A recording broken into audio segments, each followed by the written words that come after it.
मध्य प्रदेश के अंदर बेरोजगार युवाओं ने भोपाल में जाकर आंदोलन किया था और उस आंदोलन को कुचलने के लिए सरकार ने वहां तक जाने वाले विद्यार्थियों को बीच में ही रोका और जो लोग भोपाल पहुंच गए थे उन्हें वहां पर लाठीचार्ज भी किया गया और लगभग 70 लोगों के खिलाफ जो विद्यार्थी थे उनपे एफआईआर भी दर्ज की गई। इसी विषय को लेकर पूरे मध्य प्रदेश के अंदर 28 सितंबर से ये पूरा आंदोलन क्रम अनुसार चलने वाला है।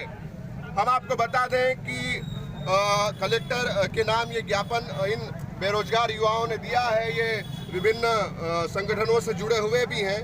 ये भोपाल राजधानी में जब अपने अधिकारों के लिए लड़ने गए थे, आवाज़ बुलंद करने गए थे, तो पुलिस ने बर्बरतापूर्वक इन पर लाठियां बरसाई थी। इनकी मुख्य मांगे जो हैं वो मैं आपको बता देता हूं।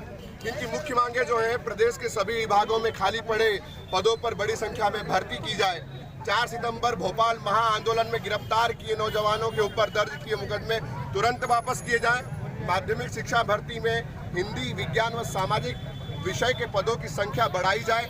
मध्य प्रदेश में सभी शिक्षक भर्ती पर रोक तुरंत अविलंब नियुक्त की जाए।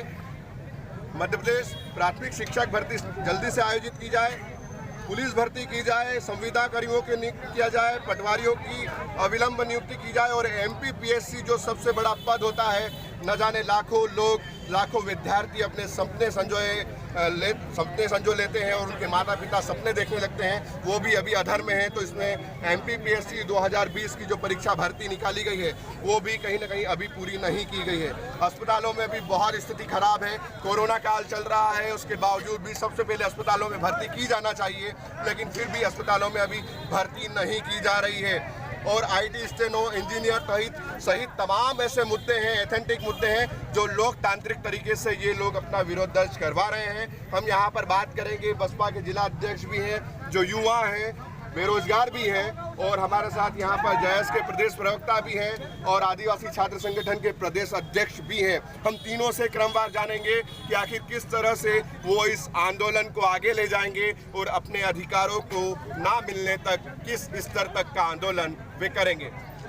संदीप जी, सबसे पहले तुम्हारा परिचय। मैं संदीप नरगावे, जयस प्रदेश प्रवक्ता। और जो 4 तारीख को जो बेरोजगार युवाओं को जो आंदोलन शुरुआत हुई है, ये अब रुकने वाला नहीं है और ये अब चरणबद्ध तरीके से इसी प्रकार से हमेशा ही होता रहेगा, क्योंकि सरकार जो है वो अब सो चुकी हुई है और इसी कारण से इस सोई हुई सरकार को ताली और थाली बजाकर इस सोई हुई सरकार को जगाया जाएगा। और इस प्रकार से ही सभी जो युवा जो है वो अर्धनग्न होकर हमारी जो स्थिति जो है, जो बेरोजगार युवाओं की जो स्थिति जो है, इसको बताकर सरकार से यही मांग करेंगे, क्योंकि सरकार जो है वो हर सरकारी संस्था का निजीकरण करते जा रही है और इसी कारण से कोई भी सरकारी नौकरियां बच नहीं रही है।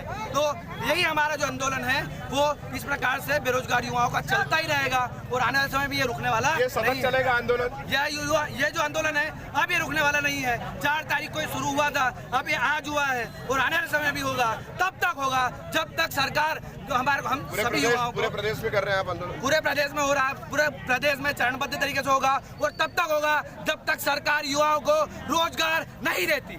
तो ये थे संदीप नरगावे, प्रदेश प्रवक्ता हैं जय आदिवासी युवा संगठन के। हमारे साथ है सुमेर सिंह बड़ोले, उनसे जानेंगे कि आखिर जी ये पहली बात तो है, किसी संगठन के बैनर तले आंदोलन नहीं हो रहा है। ये आंदोलन तमाम बेरोजगारों का है, ये आंदोलन किसान के पुत्रों का है, ये आंदोलन कर्मचारी के पुत्रों का है, ये आंदोलन नेताओं के पुत्रों का है, ये आंदोलन गरीब के पुत्रों का है, ये आंदोलन उनके भी बच्चों का आंदोलन है, जो व्यापारी है, तमाम वर्गों का आंदोलन है। ये किसी पर्टिकुलर संगठन का आंदोलन नहीं है। दूसरी बात साथियों, हम यहाँ पे कोई पद के लिए नहीं आए हैं, यहाँ सिर्फ बेरोजगार युवाओं के लिए आए हैं और बेरोजगार युवाओं ने झंडा और डंडा खाने के लिए तैयार होने के बाद आए हैं। तो साथियों, ये बात निश्चिंत कर लेना कि आप सबका आंदोलन है। मैं मोदी सरकार से बता देना चाहता हूँ कि शोषण की कीमत तुझे उस दिन समझ में आएगी जिस दिन ये बला तुम्हारी सत्ता को खा जाएगी।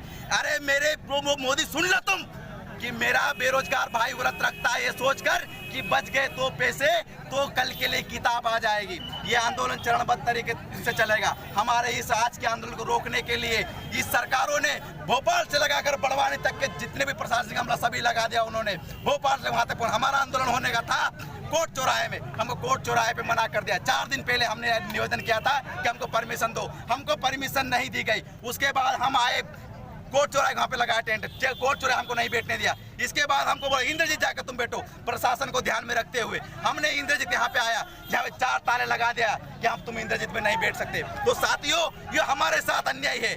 तुम बड़ी बड़ी रैलियां करते हो, तुम धरना प्रदर्शन आंदोलन करते हो, लेकिन एक बेरोजगार जब हम अपने हक की बात करता है तो तुम लोग बोलते हो कि कोरोना चल रहा है। इसी इंद्रजीत परिसर में पिछले समय बाजार लग रहा था, सब्जी वाले बैठ रहे थे, तमाम भीड़ इकट्ठा हो रही थी, लेकिन हमको यहाँ पे अंदर नहीं जाने दिया। तब कोरोना नहीं हो रहा था और हम यहाँ पे कोरोना लेके आए। तो कोरोना के आड़ में ये कृषि सेक्टर को खत्म करना चाहते हैं, व्यापारियों को खत्म करना चाहते हैं, बेरोजगारों को खत्म करना चाहते हैं। 2 करोड़ नौकरियों का वादा करने वाली सरकार आज चुप है। मध्य प्रदेश में मामा बोलते हैं कि मेरे भांजे और भांजियों मैं तुम्हारे लिए हूँ। मैं मामा से पूछना चाहता हूँ, आपके और भांजे और भांजी सड़कों पर है, अर्धनग्न होकर खड़े हैं। आप बताओ कितनी नौकरी दे दी है 15 साल में, कि कई नौकरियां दी। 23,000 स्कूलें खत्म करने की बात करें, अरे तब 5,000 तुम भर्ती निकालो, 23,000 स्कूलें खत्म कर दिए। तो सोचो 23,000 भर्तियां निकालो दूर, उसको वहाँ पे करने वाले टीचरों को तुम हटा देंगे तुम। तो ये हमारे पास बहुत बड़ा षड्यंत्र है साथियों, और हमको इसको समझना पड़ेगा।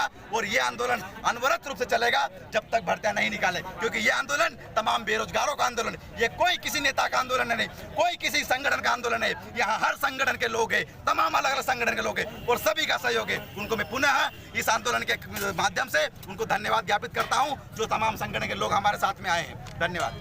भगत सिंह जी ने जेल में कहा था कि मेरा विरोध अन्याय और शोषण के विरुद्ध है। शोषण चाहे देसी हो या विदेशी, जब तक शोषण जारी है संघर्ष जारी रहेगा। कुछ ऐसी ही बातें सुमेर बड़ोले कर रहे हैं। अब हमारे साथ मौजूद हैं यहाँ पर आदिवासी छात्र संगठन के प्रदेश अध्यक्ष प्रकाश बंडोड, जिन्होंने पिछले समय में उषा ठाकुर के बयान पर बवाल काट दिया था और उसके बाद उषा ठाकुर को माफ़ी मांगनी पड़ी थी। आइए हम जानते हैं प्रकाश जी, किस तरह से देखते हैं आप ये बिंदु जो है बिल्कुल एथेंटिक है, सभी बिंदु अपने स्थान पर सही दिख रहे हैं। अब किस तरह से मध्य प्रदेश पर इतना कर्जा चढ़ा हुआ है, सरकार तमाम प्रकार के बहाने गिनाती है, ये चल रहा है वो चल रहा है, क्या लगता है आपको, किस तरह से देखते हैं आप? अरे ये बिंदु सही क्या सही है, हमारे संवैधानिक अधिकार की मांग कर रहे हैं, हम किसी से भीख नहीं मांग रहे।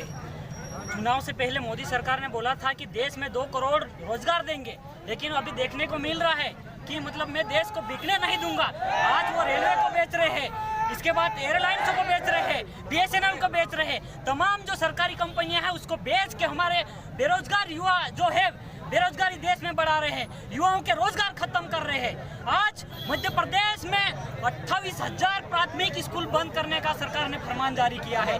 तो क्या जो शिक्षक भर्ती हेतु जो सरकार ने जो एग्जाम आयोजित की थी, क्या उनका भी नौकरी मिलेगी? मतलब धीरे धीरे निजीकरण को बढ़ावा देके युवाओं से रोजगार छीना जा रहा है। हम पिछले साल भी पूरे प्रदेश में आदिवासी छात्र संगठन के माध्यम से 1 लाख भरो पद के लिए पूरे प्रदेश में यात्रा निकाले थे।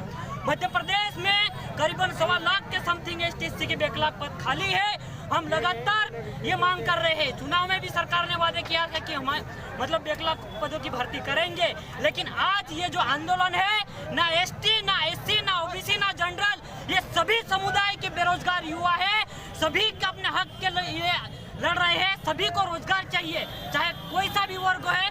अगर हमको रोजगार नहीं देंगे सरकार, तो हम पूरे प्रदेश भर में और भी बड़ा व्यापक रूप से आंदोलन तो ये चरणबद्ध तरीके से चलेगा आपका आंदोलन? जी, ये चरणबद्ध तरीके से आंदोलन चल रहा है। ये गूंगी बहरी सरकार हम युवाओं की आवाज को दबाने के लिए कई तरह के हथकंडे अपना रही है, लेकिन ये युवा है, ये भगत सिंह, चंद्रशेखर जैसे टंटे मामा बिरसा की औलाद, हम किससे दबने वाले नहीं हैं। और जब तक हमको सरकार रोजगार नहीं देगी हम लड़ेंगे। अभी तो ये अंगड़ाई है, आगे और लड़ाई है, अभी ये ट्रेलर है, अभी आगे आगे देखते जाओ। ये तो जिला मुख्यालय पे हम इकट्ठे हुए, अगर जरूरत पड़ी तो वैसे ही हम प्रदेश की राजधानी भोपाल में भी दमदार तरीके से अपनी बात रखेंगे। तो ये थे प्रकाश बंडोड, बता रहे हैं कि जरूरत पड़ी तो भोपाल भी जाएंगे और ये बेरोजगारों की जो अधिकारों के बिंदु है वो इनके लिए सतत उग्र आंदोलन भी करेंगे आवश्यकता पड़ने पर। अब देखना है कि सरकार इसमें अपना क्या रुख अपनाती है। NN7 के लिए नवनीत रावल, बड़वानी।